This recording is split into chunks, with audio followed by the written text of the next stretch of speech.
Antoine Gérard, bonjour.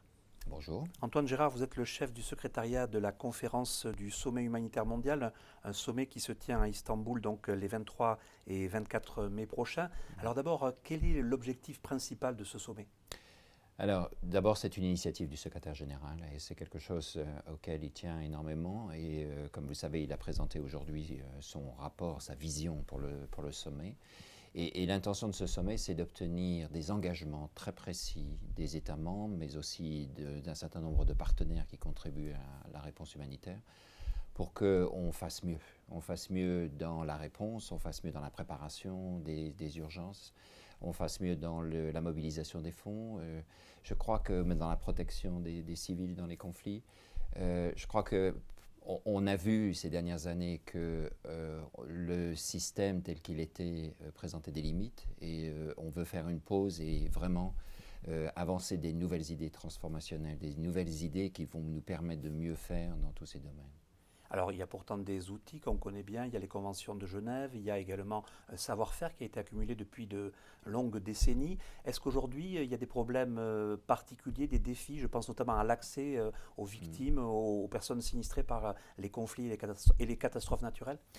Vous avez raison de rappeler qu'il y a un certain nombre d'outils, et d'ailleurs c'est ce que le secrétaire général aujourd'hui disait dans le rapport et particulièrement dans son agenda for Humanity que nous aurons en français très prochainement.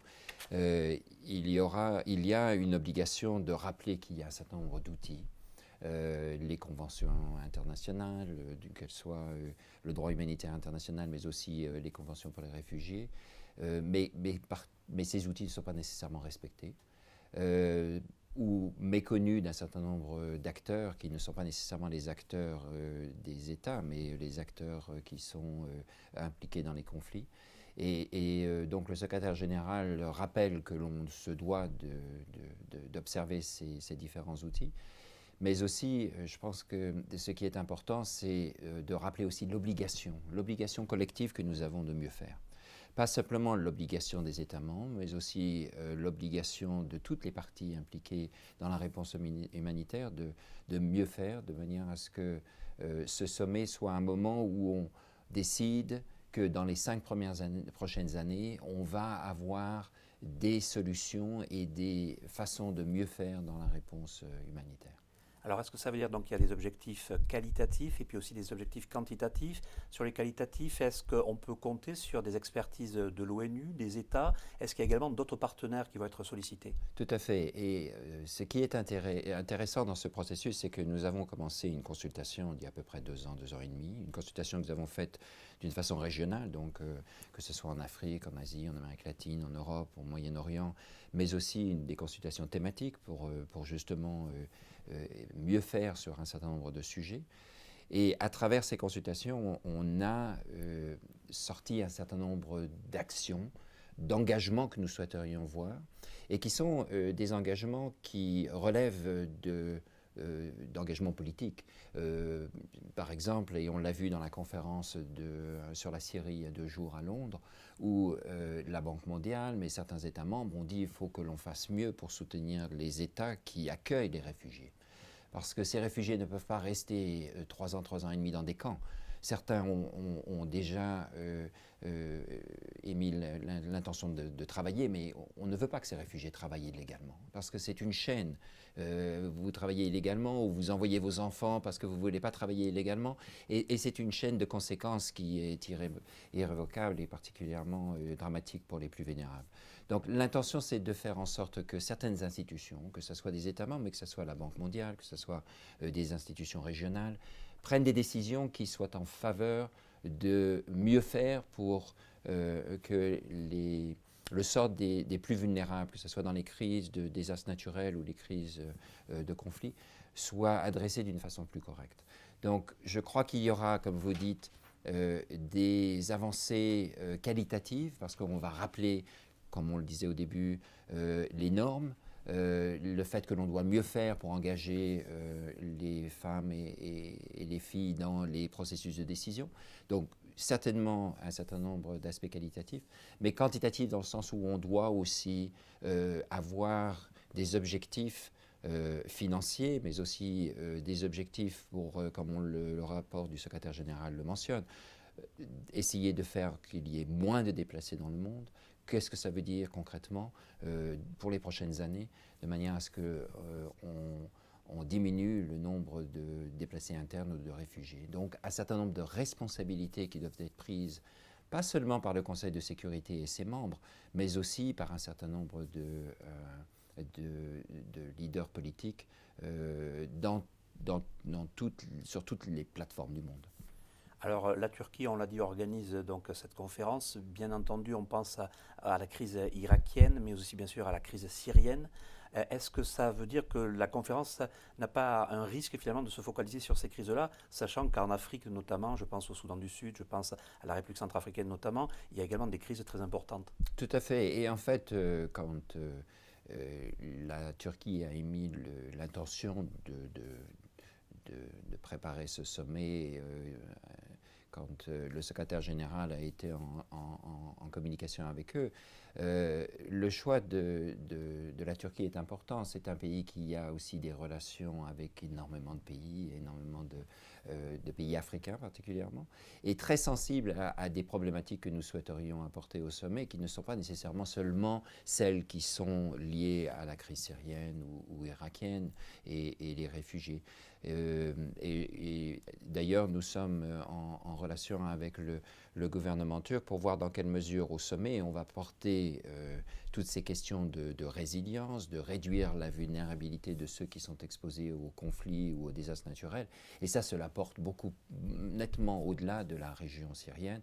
L'engagement de la Turquie en Afrique et dans d'autres parts du monde permet également de faire en sorte que le sommet sera le sommet global et non pas un sommet régional, et un sommet dans lequel des problématiques comme celle du désastre naturel en Asie ou dans le Pacifique, ou également celle des crises en Afrique, vont être portées en priorité.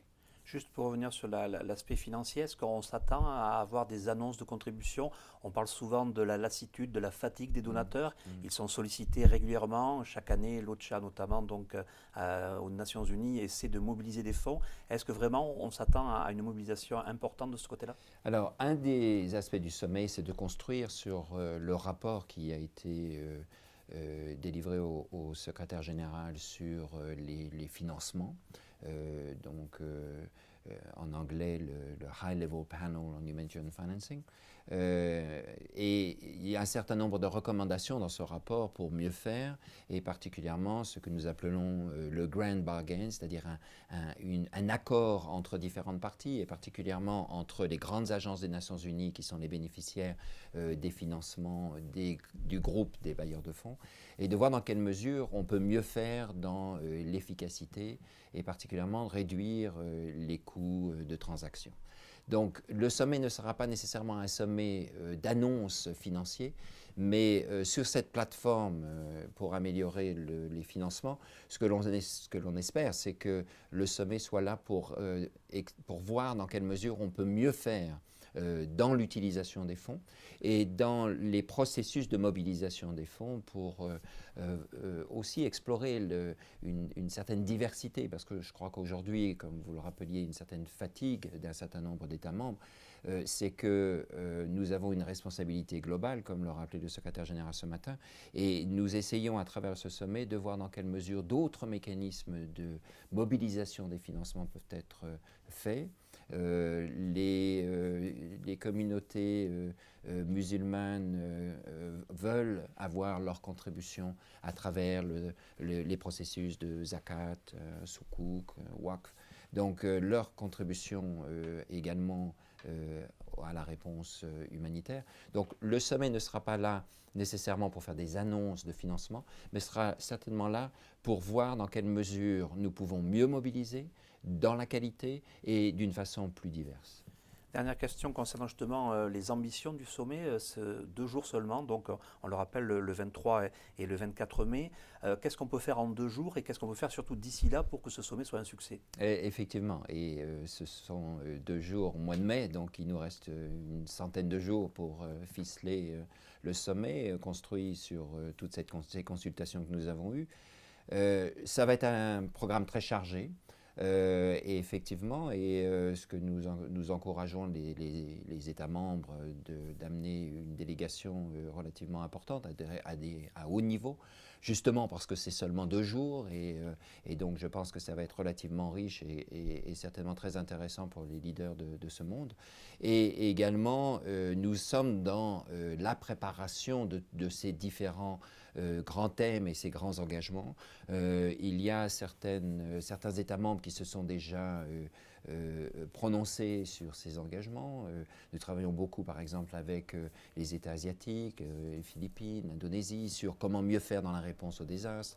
Nous travaillons également avec certains États africains pour voir dans quelle mesure certaines conventions, et comme la convention de Kampala sur les déplacements, peut être un excellent exemple, non seulement pour d'autres États africains, mais également pour d'autres plateformes régionales.